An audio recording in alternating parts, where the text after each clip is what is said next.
Good morning 11th class. Last lecture में मैंने आपको सेल मेम्ब्रेन और सेल वॉल के बारे में पढ़ाया था। आज हम डिस्कस करेंगे cell organelles. Cell organelles specialised entities होती हैं जो सेल के अंदर प्रेजेंट होती हैं, जिनका अपना एक पर्टिकुलर फंक्शन होता है। अलग अलग टाइप के सेल ऑर्गेनेलीज हैं जो कुछ सेल्स में प्रेजेंट होते हैं और कुछ में एब्सेंट होते हैं। कई जगह ये सेल ऑर्गेनेलीज कुछ जो है इनमें से सिंगल मेम्ब्रेन होते हैं, कुछ डबल मेम्ब्रेन बाउंडेड होते हैं। सारे के सारे सेल ऑर्गेनेलीज जो होते हैं वो साइटोप्लाज्म के अंदर प्रेजेंट होते हैं। साइटोप्लाज्म क्या है?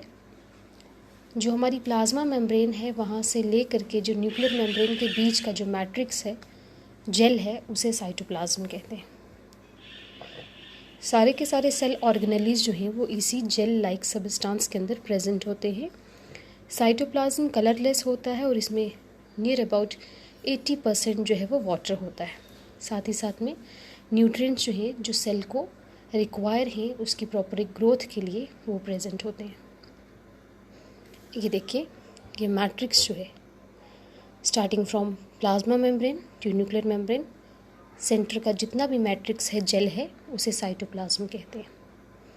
साइटोप्लाज्म के मोस्टली फंक्शन क्या होते हैं कि जितनी भी एंजाइमेटिक रिएक्शंस होती हैं, चाहे वो रेस्पिरेशन है, चाहे वो ट्रांसलेशन है, वो साइटोप्लाज्म में होगी।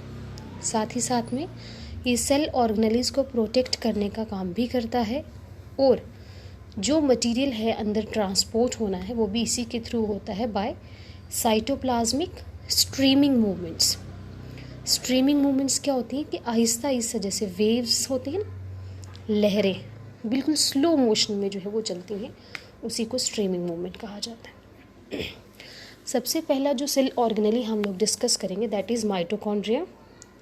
ये double membrane bound cell organelle है जिसे हम लोग power house of the cell भी कहते हैं, क्योंकि ये एनर्जी जो है वो रिलीज़ करता है in the form of ATP that is adenosine triphosphate.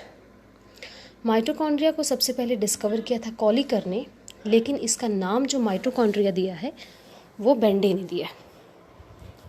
Mitochondria एक डबल मेम्ब्रेन स्ट्रक्चर है जिसकी बाहर की जो मेम्ब्रेन है आउटर वो स्मूथ होती है, जबकि इनर मेम्ब्रेन में फिंगर लाइक स्ट्रक्चर्स जिन्हें हम लोग क्रिस्टेई कहते हैं वो प्रेजेंट होता है। उसके अंदर जो है वो मैट्रिक्स प्रेजेंट है और उस मैट्रिक्स के अंदर जो है सारे एंजाइम्स, कोएंजाइम्स प्रेजेंट होते हैं।